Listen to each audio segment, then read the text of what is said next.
This is Manin Rabu from Batam.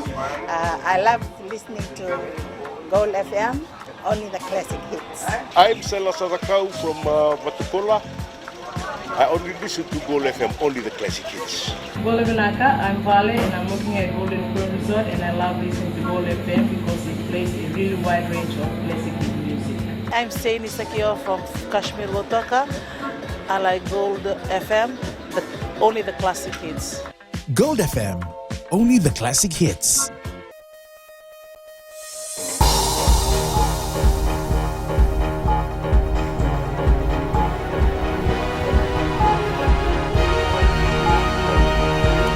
Good evening, I'm Jackie Spade. This is FBC News. Tonight, major news from the Fiji Sevens camp as code hopper Jared Hayne dropped from Rio squad. Fijian peacekeepers under high alert in South Sudan amidst conflict. And Fijian Holdings confirms investigations into its subsidiary company.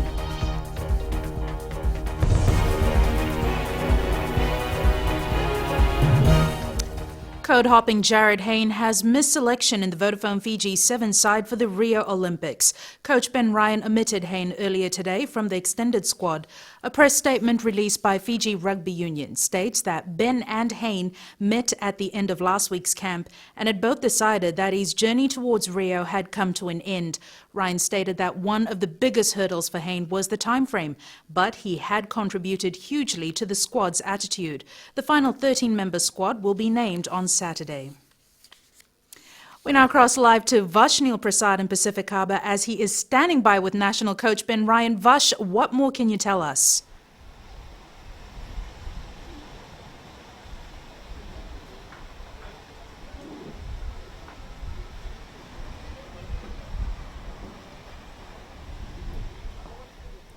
And we seem to be experiencing some technical difficulties there. Moving on with our bulletin for tonight. Fijian peacekeepers are now on high alert in Juba, South Sudan, after heavy shooting erupted between two opposing factions of the Sudanese People's Liberation Army.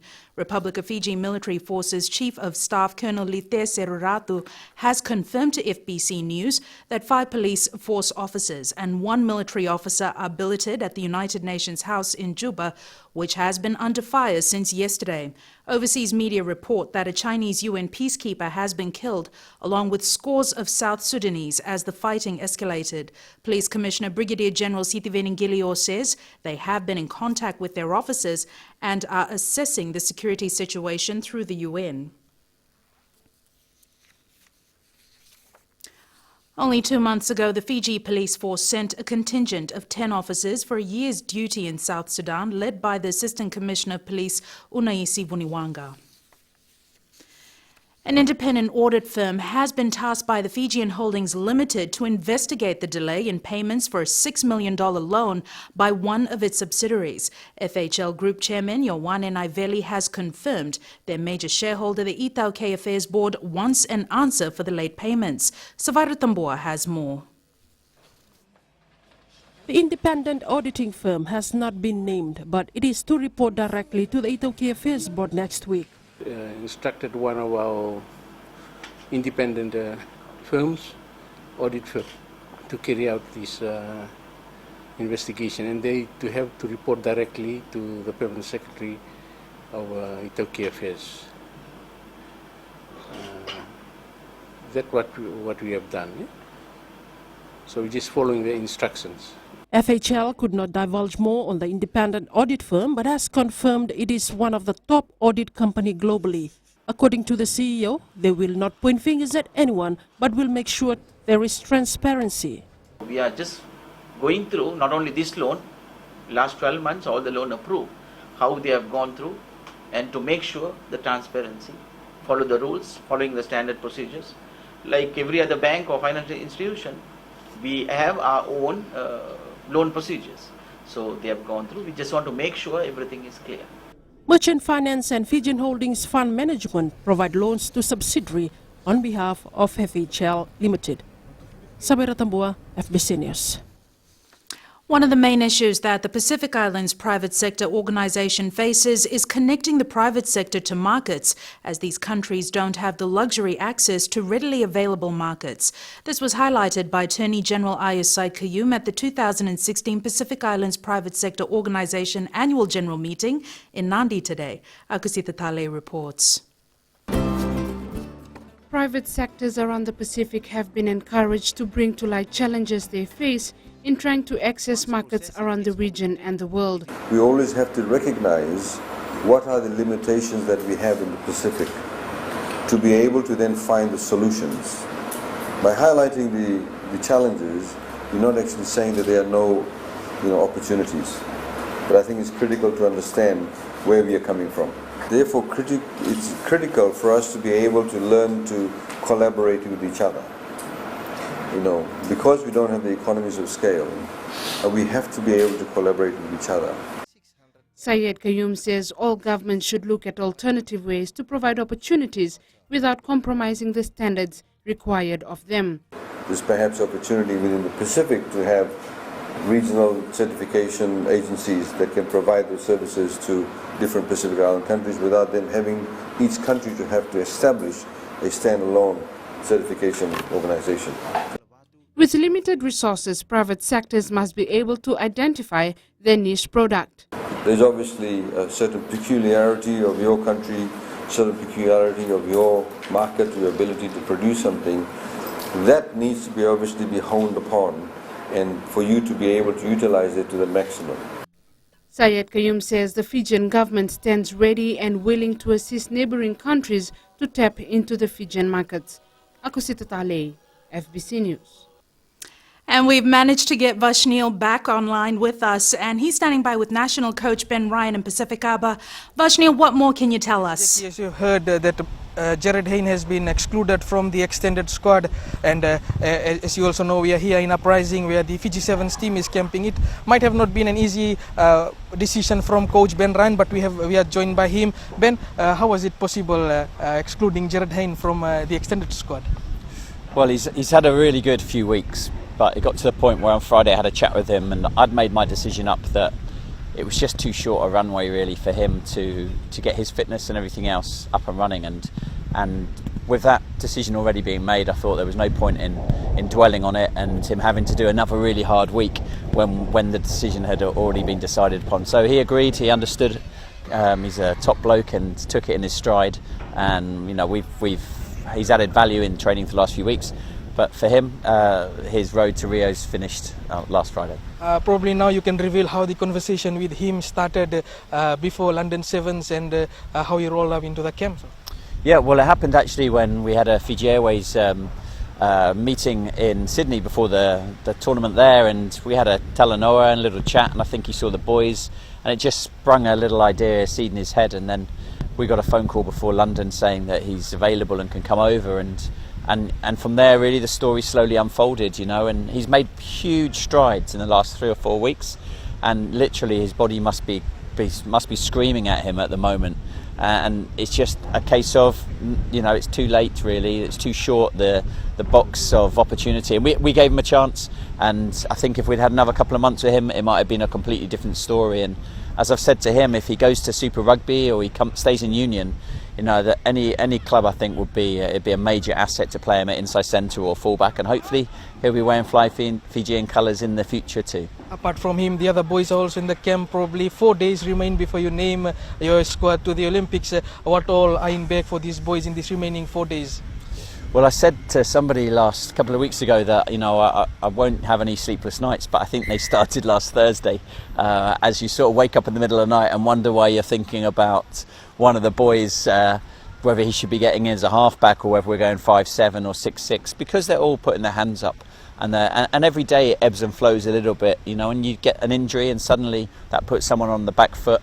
So there's a whole number of things. I think I'm 80% sure at the moment, but we've got 3 or 4 days where there's 3 or 4 players I think that are really fighting hard for some remaining spots, and I told them all where I thought they were in the standings last Friday, what they needed to do to try to get themselves back into the 12, and if they were in that 12, how they'd got there and also how they're going to stay there. So it's a fascinating week ahead of us. Are we expecting any more exclusion from the squad later in the week, and probably some surprises coming up in the final squad?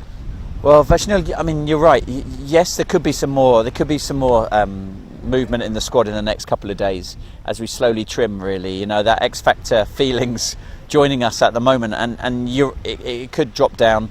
Saturday's team naming is an interesting one because there's certainly guys here that have hardly played much in the Sevens series that have really put their hands up strongly and will pick on form.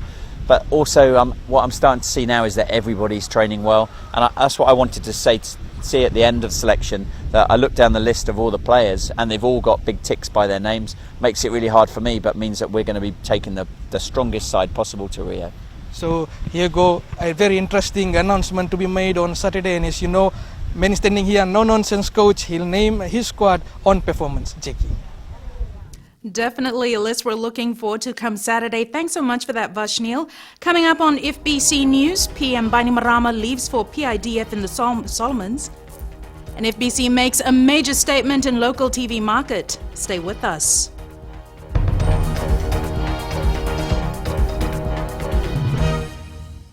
I love listening to Today FM rocks.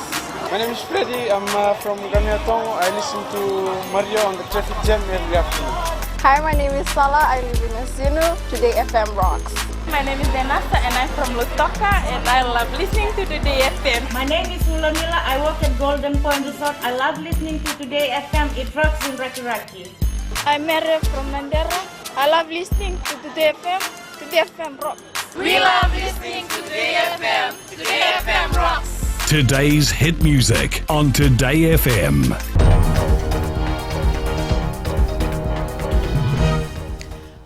Back. This is FBC News. The Land Bank has been established to benefit the Ithauke landowners. Permanent Secretary for Ithauke Affairs Naipote Katonimboa's clarification follows ongoing speculations that the land will be deposited in the bank will be taken away from them.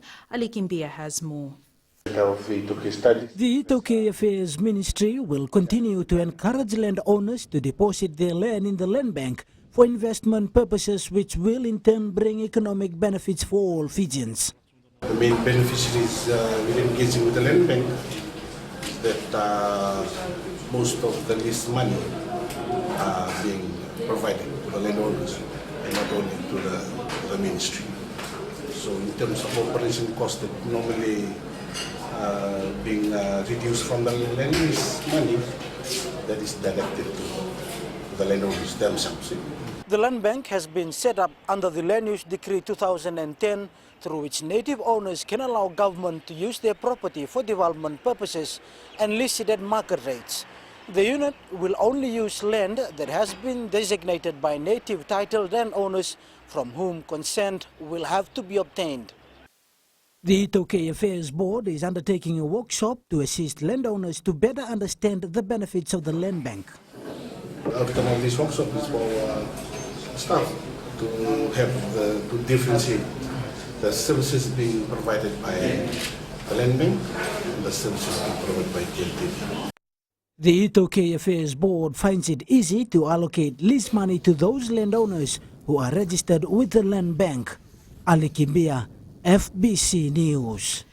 Prime Minister Voreqe Bainimarama left Fiji today for the Solomon Islands to attend the Pacific Islands Development Forum Leaders Summit.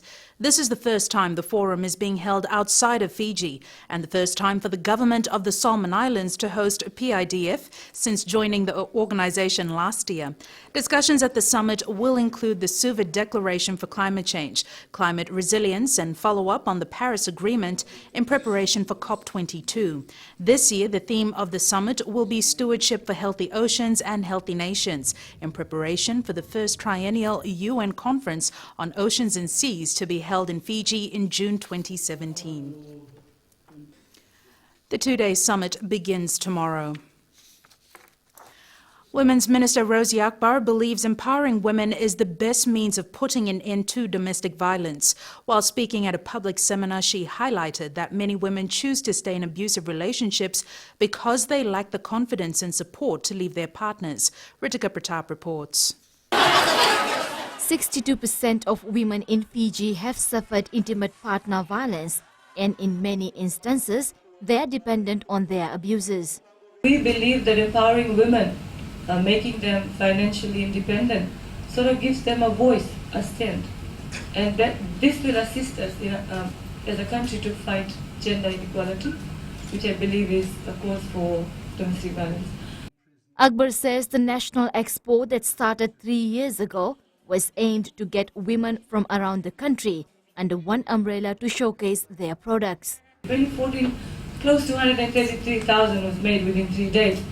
And last year, from the lessons learned in 2014, the improvements we did with the partnership we forged with the private sector, we had a total of $314,133 earned by our women budding entrepreneurs within 3 days. So we see that as a success.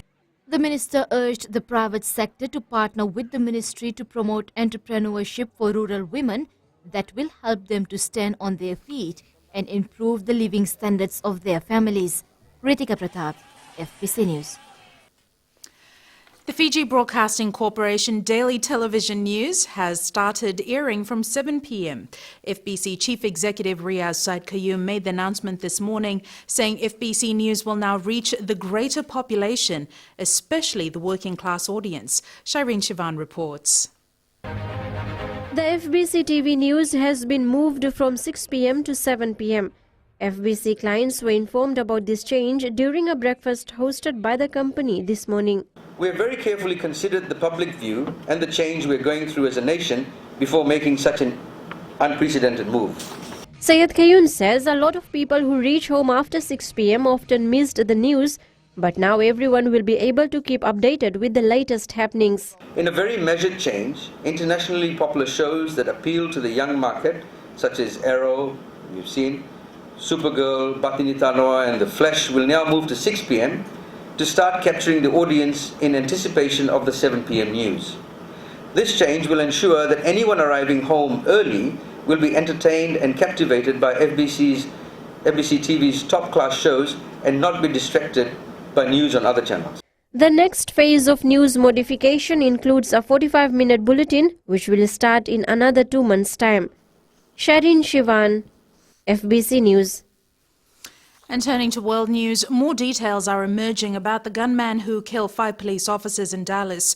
Report says Mika Johnson was planning an even larger attack. We turn to sports now. Here's Jamie with all the very latest. Nakataki and good evening. Up ahead in sports, Fiji's Sevens beast ready for Olympics. And young Tanvi out to create history. This and more coming up.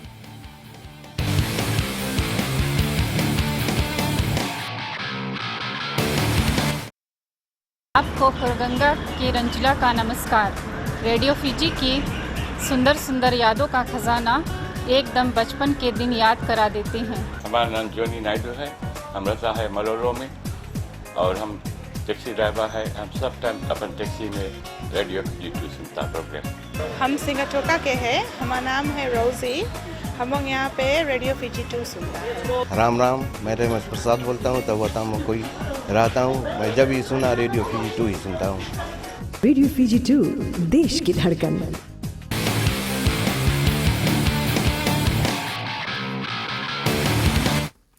Vodafone Fiji Sevens utility Semi Kunatani started his career playing rugby for the Yamadhia club. Then in 2013 was selected by coach Ben Ryan to represent Fiji in Dubai. Since then, Kunatani has taken the world stage by storm. Now, 3 years later, the 25-year-old star player is one of the top bets to be named in Ryan's final squad for the Olympic Games next month. Rohit Deo caught up with Kunatani and filed this report. It is every player's dream to play at the Olympic Games, and Semi Kunatani is no different. A nominee for the 2014-2015 World Sevens Series Player of the Year, he knows it will take some hard work getting there.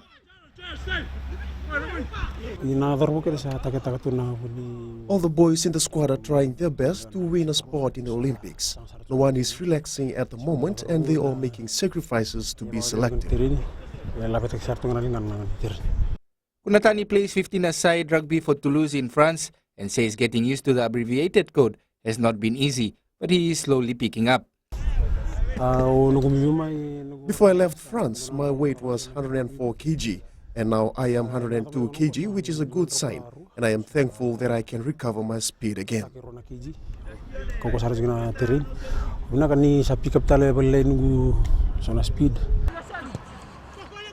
Kunatani has scored 59 tries in 88 matches in the World 7 Series.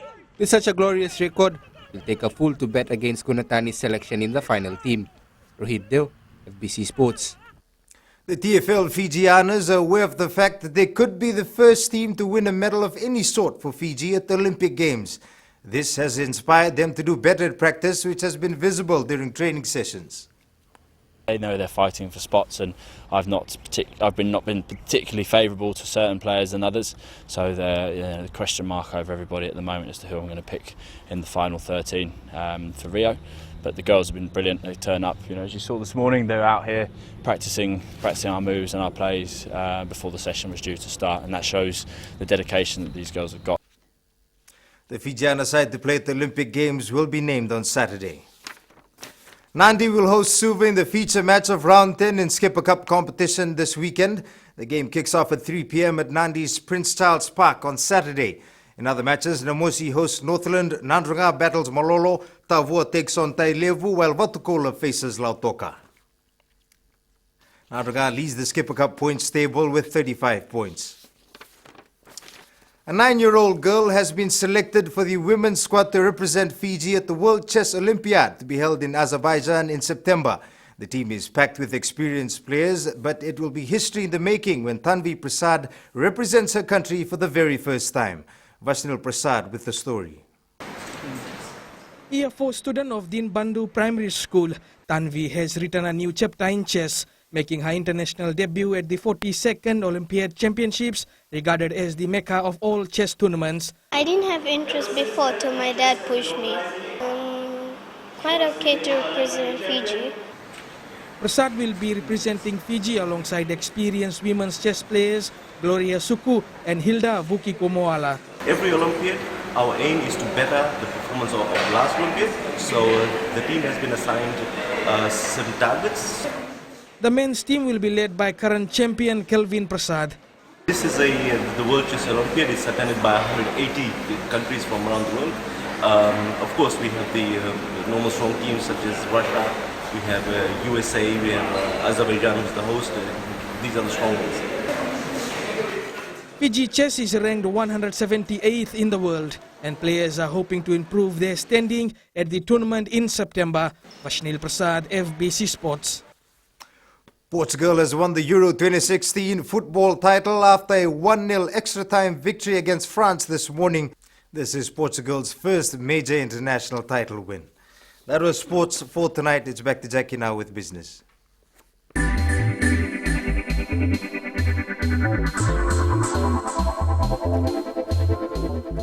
Fijians living in isolated areas won't be deprived of emerging telecommunications technology.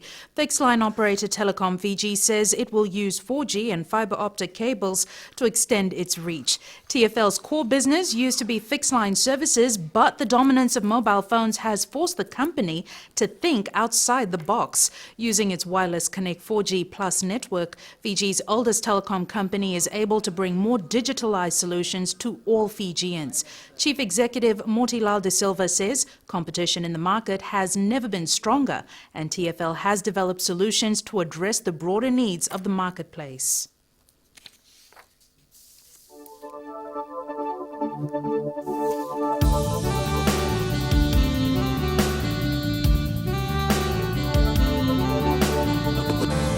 It was a cool morning with showers in the east, clearing to a fine and sunny day across the nation. Temperatures were about the same in most centres. Lambasa was the warmest at 33 degrees, while the rest of the centres were in the higher 20s. For tomorrow, expect a settled day with mostly sunny skies across Fiji. Looking ahead to Wednesday, the sunny weather pattern will continue with cool breezes. At sea, southerly winds gusting up to 15 knots, moderate conditions. And recapping the main stories for tonight, Jared Hayne has today been dropped from the Fiji Sevens team preparing for the Rio Olympics. Fijian peacekeepers under high alert in South Sudan amidst conflict, and Fijian Holdings has confirmed investigations into its subsidiary company. For these stories and others, you can tune in daily to our sister radio station Gold FM.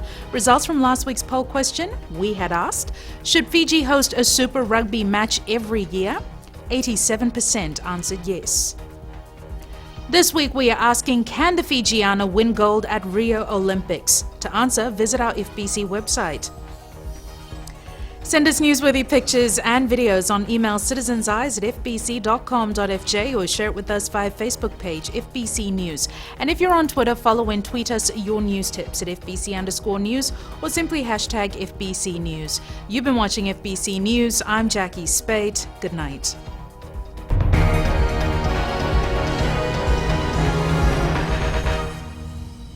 Alango katonesia tugotua, ongonia saurara, ondo wulwul tagitunga na TV ni na market e tawa. Ondo talita na waronga na Bula FM number 2 na sia. Bula mana viti, na dango plasio mataire, ngone mai na bulo tabiuni, au satu ko nandi, ondo talita na warongo na Bula FM. Bula! Bula FM number 2 na sia.